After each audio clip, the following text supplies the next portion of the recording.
ये लोग ये कह रहे हैं कि इन्फ्लेशन नीचे आ रहा है, 4.7% है सीपीआई, जीडीपी ऊपर जा रही है, इंटरेस्ट रेट पॉज हो गए, अब हो सकता काट भी दें, और एफआई जम के बाई कर रहे हैं। तो ये तो बिल्कुल एक वर्चुअस सर्किल जैसी सिचुएशन है कि जबरदस्त हर तरफ मतलब हरियाली हरियाली है।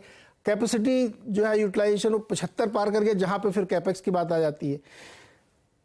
ये तस्वीर आपको कैसी लग रही है?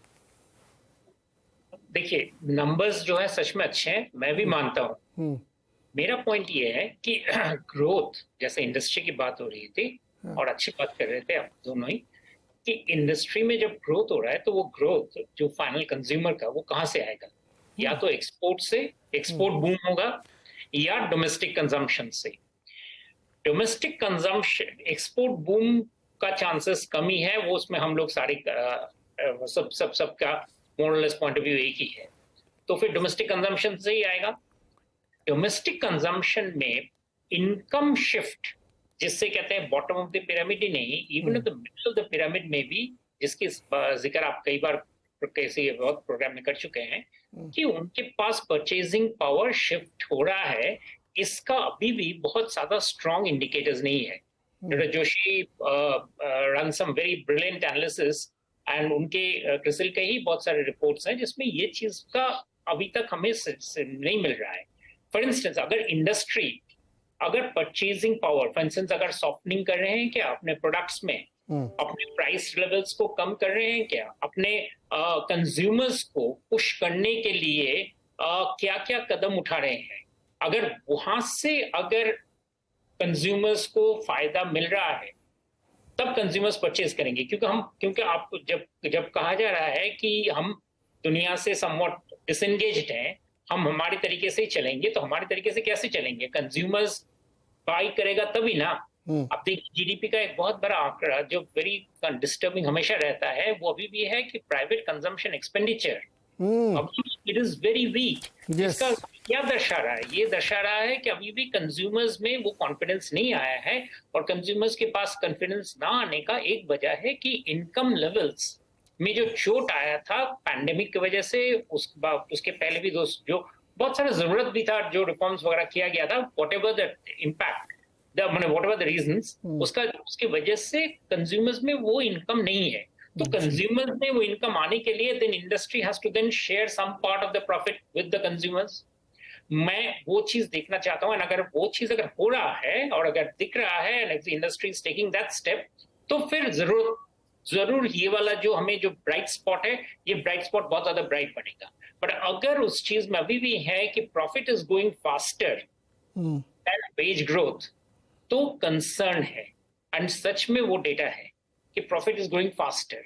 तो अगर हम एक्सपोर्ट से हमारा अगर ग्रोथ नहीं आएगा, हमारे कंज्यूमर अगर ग्रोथ नहीं, कंज्यूम नहीं कर पाएंगे, मास प्रोडक्शन में अभी भी वीकनेसेस हैं, तो ये जो राइज हो रहा है, ये राइज बहुत ज्यादा सस्टेनेबल टाइप का नहीं है। जिसलिए आई थिंक डॉक्टर जोशी का मैं शाम को ही देखा, I think their estimate for GDP next fiscal is अभी भी 6% ही है, उससे ज्यादा नहीं है। एंड उसका वजह वेरी क्लियरली है कि growth, upside to growth is कि आने के लिए। जोशी सर, आपकी 6% है क्या आपके अगले साल के लिए?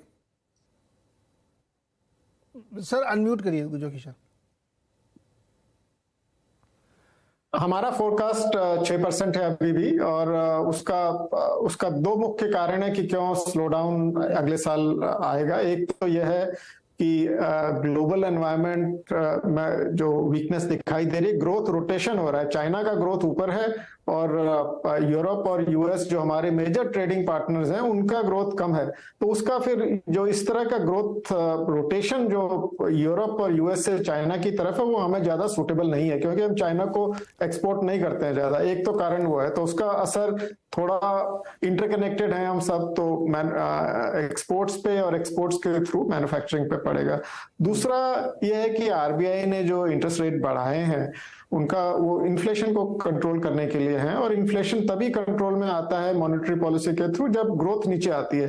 तो ऑब्वियसली लैग्ड इम्पैक्ट थोड़ा सा इकोनॉमी पे भी दिखाई देगा, तो इवन 6% कोई इस जो ग्लोबल अभी जो स्थिति है उसमें 6% कोई खराब एस्टिमेट नहीं है। ये तो एक्चुअली G20 में India will be the fastest growing economy and on a high base of 7.2% you are growing at 6%। तो ये ग्रोथ 6 होगा कि 6.5 होगा, ये तो रिवीजन बाद में चलते रहेंगे, बाद में पता चलेगा, हमें साल भर के बाद पता चलेगा कि एक्चुअली ग्रोथ क्या हुआ था।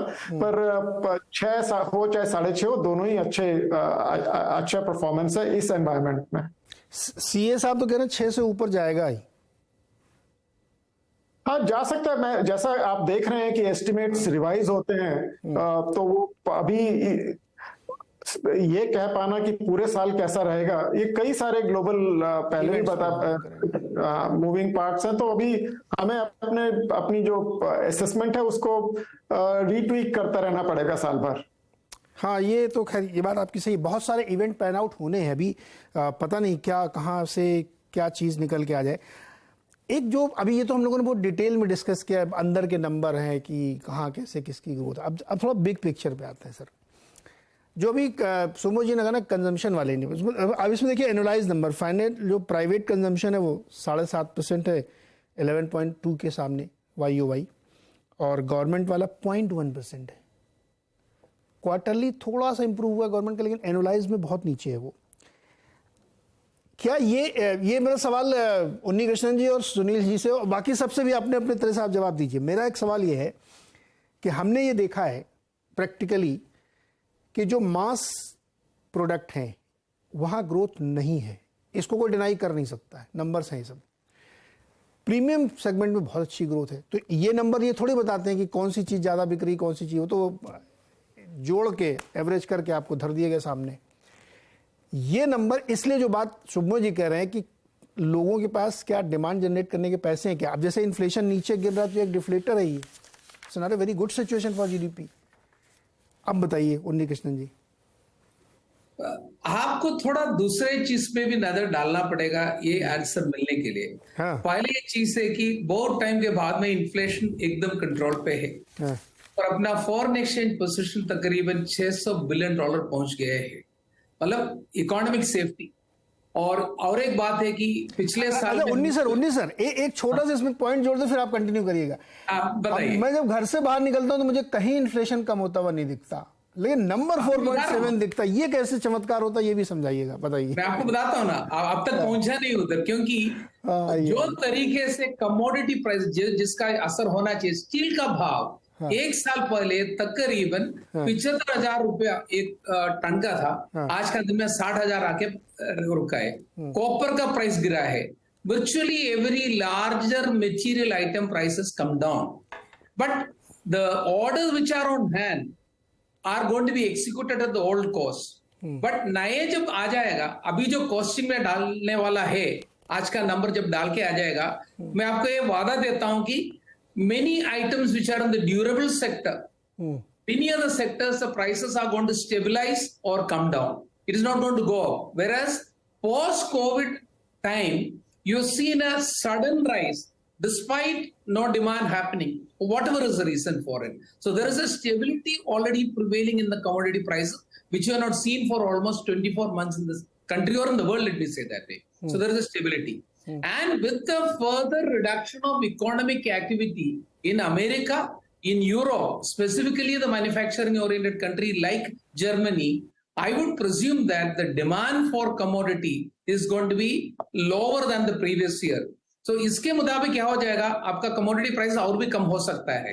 तो मेरा ये clarity है, with all this kind of numbers, you are going to see, don't get unduly worried about food prices are not to be controlled by the industrial way of calculation or economic way of calculation. A lot more of minimum support price MSP makes a lot of role in that front, and seasonal price variations would happen there. I don't want to talk about that. But there again, जो तरीके से आपने ही बताया कि अपना सबसे अच्छा ये क्वार्टर में क्या हुआ कि एग्रीकल्चर, फिशरीज रिलेटेड एरियाज में हमारा ग्रोथ बियॉन्ड प्रेडिक्शन हो चुका है, और मानसून का प्रेडिक्शन भी पॉजिटिव है. पहले ऐसा बोला कि एलिनो का इंपैक्ट होने वाला है, बट अभी सब बताते हैं, including IMD, government, international agency say that India में ओवरऑल पुट टुगेदर बारिंग सर्टेन रीजन्स एवरेज के ऊपर हमारा बरसात भी गिरने वाला है, एग्रो इकोनॉमी हमारा बढ़ने वाला है, तो काय के लिए प्राइसेस बढ़ने का क्या जरूरत है। और 2-3 चीज और मेरे को बताना चाहिए कि आप देखो कि जीएसटी कलेक्शन सबसे जितना एक साल पहले 1.5 लाख कोटी रुपया अगर कलेक्शन होता हम तालियां बजाते थे। आज का दिन में आप देख लीजिए 180 हो गया हमारा कलेक्शन, आगे जाके इससे भी आगे बढ़ने वाला है। और फिस्कल डेफिसिट हमने कंट्रोल कर चुका है। क्रूड का प्राइस एकदम स्टेबल है, शायद नीचे आ रहे। पिछले साल में ऐसे ही बढ़ के जब बात कर रहा था उसी टाइम हमारा डर था कि $110 होगा, उससे 125 होगा, अभी स्टेबल है। तो डिमांड तो उतना बढ़ने वाला है नहीं। तो all this put together I would say that let us not take the global economic calculations to say what is going to happen in India. And I want to repeat it that way. We are a consuming economy. On an average, 65+% of Indian GDP or economy. 19 sir, क्या ऐसा तो नहीं कि हम sustained number को high frequency number से compare कर रहे हैं? ये जो मेटल प्राइसेस आपने बताया ये बहुत जल्दी जल्दी चेंज हो रहे हैं। जैसे अभी भी प्री कोविड लेवल से डॉक्टर कॉपर जी ऊपर हैं। आयरन ओर के प्राइसेस अभी पिछले 2 महीने में काफ़ी गिरे हैं, चाइना का डेटा बता रहा है, लेकिन वो फिर एकदम से बढ़ के आ जाते हैं। तो ये ऐसा तो नहीं, मुझे मतलब जस्ट फॉर एकेडमिक क्वेश्चन, कि ये बहुत हाई फ्रीक्वेंसी डेटा को हम कंपेयर कर रहे हैं सस्टेन्ड नंबर से। मैं जो कंपेयर कर रहे हैं हाई फ्रीक्वेंसी से नहीं ले रहा। मेरा तो period of comparison is may be a trend analysis being done. जो तरीके से ट्रेंड अभी नीचे जो आ रहे हैं वो कंटिन्यू होने वाले हैं। मैं ये भी बताता हूं कि शायद आपको अगले क्वार्टर में जब बैठेगा आप मेरे से पूछ सकता है भाई आपने जो बताया ऐसा नहीं अभी ऊपर बढ़ गया है। मैं आपको बताऊंगा 2 क्वार्टर के बाद में नीचे आ जाएगा जरूर।